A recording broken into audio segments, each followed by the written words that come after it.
Hello, welcome to the Eating and Feeding Difficulties Parent Workshop. My name is Emma James and I'm a clinical psychologist based at the Children and Young People's Eating Disorders team in Northamptonshire. This video focuses on providing parents and carers with an overview of feeding difficulties and the factors that may have contributed to their development. We also have two further videos, one focusing on nutritional advice and the other exploring strategies to support the integration of new safe foods. Please return to the main Feeding Difficulties iDiscover webpage to access these. I will now go on to talk about what we mean by feeding difficulties. The term feeding difficulties is a broad umbrella term used to describe a variety of feeding or mealtime behaviours perceived as problematic for a child. This can range from picky eating, variable appetites, problematic mealtime behaviours, right up to diagnosable eating disorders such as avoidant restrictive food intake disorder, often abbreviated to ARFID. It also includes oral motor difficulties and swallowing difficulties such as dysphagia. Due to the complex nature of feeding difficulties, it has been difficult to succinctly classify them. It's important to note that problematic behaviours during mealtimes are common in child's development, and this does not necessarily mean your child has an eating disorder. Feeding difficulties are common. It's thought up to 25% of typically developing children experience feeding difficulties at some point in their childhood. The severity of feeding difficulties depends on its impact on the child's quality of life across a number of areas, and we will go on to look at these now. We know that feeding difficulties are common in child development, and most children will outgrow them. However, some children may continue to experience feeding difficulties as they get older, and they begin to impact the different areas of a child's life. Often, the consequences of feeding difficulties are observed in a child's nutritional health. So this is where a child's diet may not be varied enough to meet their nutritional needs. For example, some children's restrictive diets may exclude entire food groups, such as proteins, fruits and vegetables. Therefore, additional supplementation may be required to support the child's nutritional health. Another area which may be affected is a child's height and weight. If a child's restriction is in the context of volume, for example, only eating very small amounts of food, they may not be meeting their energy needs, and this can result in a loss of weight or in some instances faltering growth. What this relates to is when a child falls below their targeted centile for height or weight. So in this instance, a child may need additional support to get adequate food intake via nasal tubes or other methods. Feeding difficulties may also contribute to the development of other medical difficulties. For example, pre-existing medical conditions such as allergies, repeated episodes of tonsillitis, genetic syndromes, or oral motor deficits can contribute to the development and maintenance of eating and feeding difficulties. Feeding difficulties may also impact a child's psychosocial life, such as going out to eat and eating out in different environments, as well as their relationships. All of these are considered when thinking about feeding difficulties and the impact they are having on a child's life. One way we can think about feeding difficulties is in terms of severity and how much they are impacting the child in relation to a number of different areas, such as nutritional health, physical health, psychosocial functioning, which refers to tasks of daily living and the ability for the child to form relationships, as well as their growth and development. When feeding difficulties begin to impact these areas of a child's life, it becomes more difficult for that child to thrive. Feeding difficulties range from selective or picky eating to those who have more problematic feeding problems, right through to those who meet criteria for eating disorders such as avoidant restrictive food intake disorder, often known in its abbreviated form as ARFID. It's important to note that ARFID is a diagnosis of severity, and therefore not all eating and feeding difficulties will meet diagnostic threshold for a diagnosis of ARFID. Clinicians can support families in understanding the eating and feeding difficulties and identify the most appropriate strategies moving forward. We will now go on to consider the factors that may increase a young person's risk of developing eating and feeding difficulties more generally. There are a number of risk factors that can increase a young person's vulnerability to developing and maintaining feeding difficulties. These can be neurodevelopmental diagnoses, sensory-based sensitivities, and other factors. We will go on to think about these now. It is very common for autistic people to have feeding and eating difficulties. This is because of the overlap in traits and symptomology.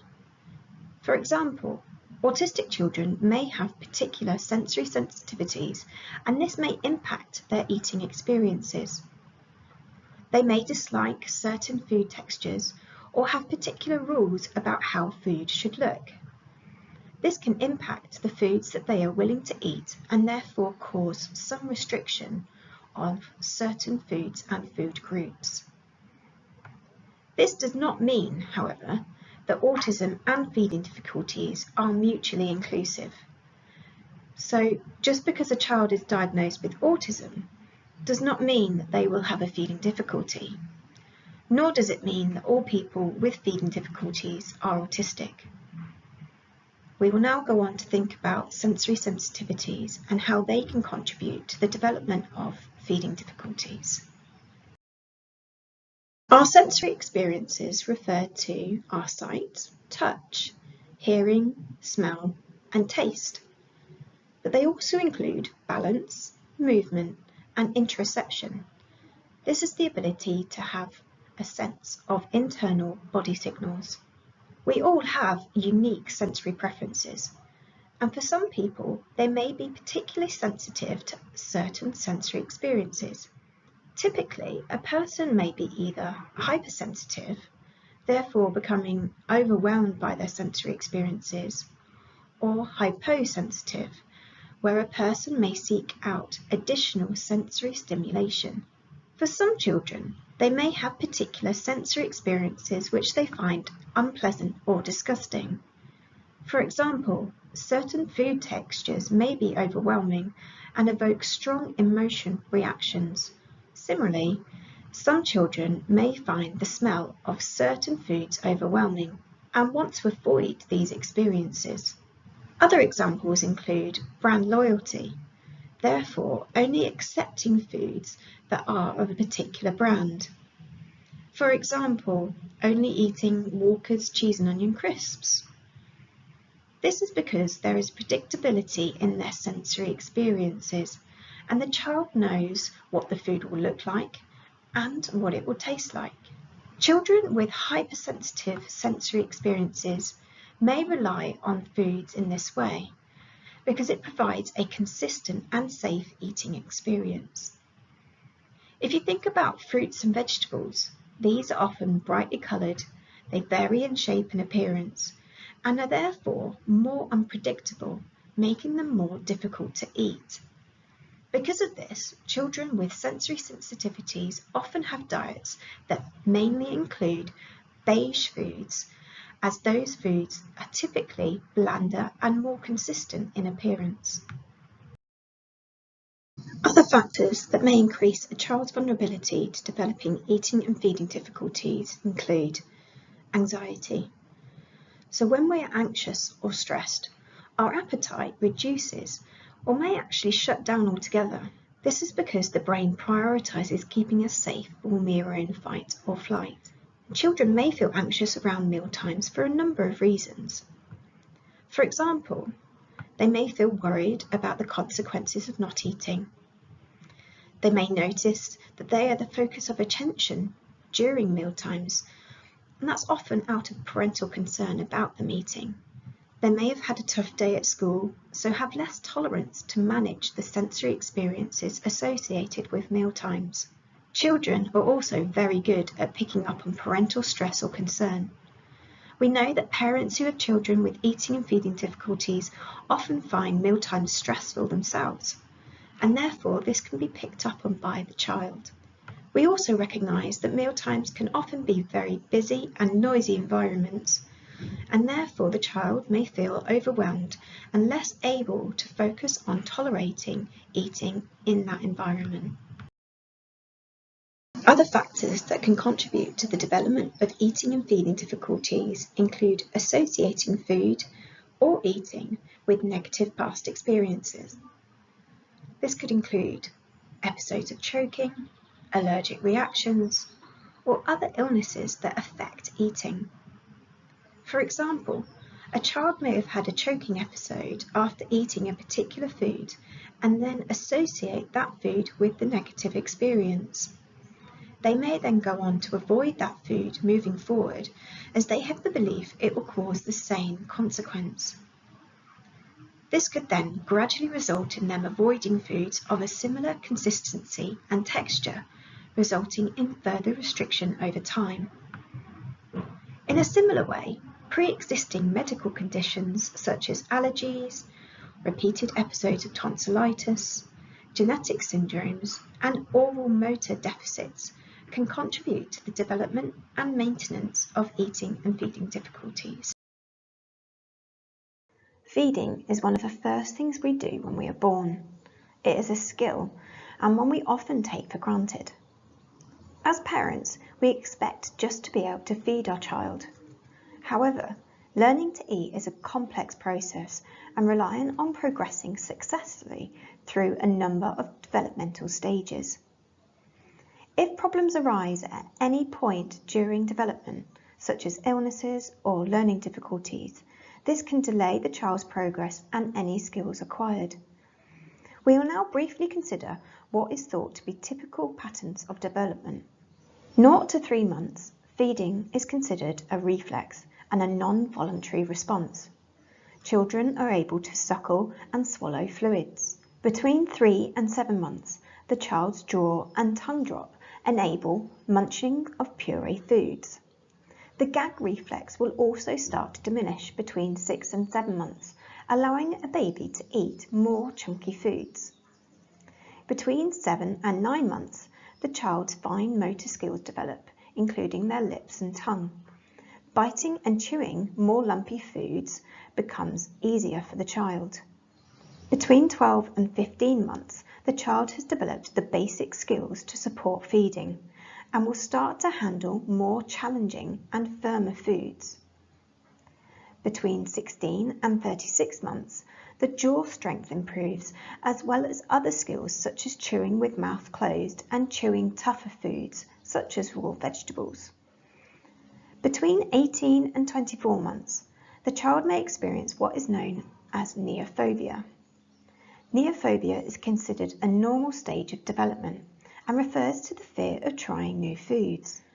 Children can begin to refuse foods they've previously eaten, as well as new foods. This developmental stage often commences when a child is around 2 years old, but it can last up until the child reaches 5. Most children will outgrow this as they get older.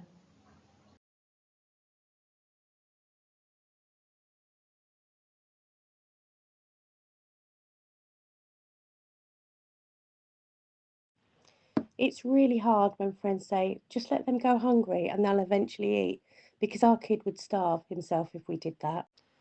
It's especially hard when others call their children fussy for refusing some vegetables on a random day. It's unbelievable how careful I have to be while cooking the burger. If there is just slightly too much black, they will not eat it, and I have to start all over again. I've seen so many professionals over the years, and no one seems to take it seriously. Hearing about ARFID made me really realise I was not just a neurotic mother, that what my child had is an actual thing, a serious thing, and I was not crazy to keep thinking that it's just not fussiness. A concept which can be helpful to consider is this idea of division of responsibility. This was developed by Ellen Satter and outlines the different responsibilities of a child and parent. When a child has eating and feeding difficulties, mealtimes can be extremely anxiety-provoking and stressful experiences for all involved. As parents, it can be helpful to separate out what is your responsibility and what is the responsibility of your child. We cannot force our child to eat, and placing excess pressure or forcing your child to eat certain foods can only accentuate the problem and prolong feeding difficulties. Therefore, taking a step back and identifying what is in and out of your control can be helpful in reducing the associated stress for all. As parents, you are responsible for ensuring your child has access to their safe foods and exposure opportunities, but it is not your responsibility to eat the food, decide how much your child eats, or what they eat. Following this method can help reduce some aspects of feeding difficulties.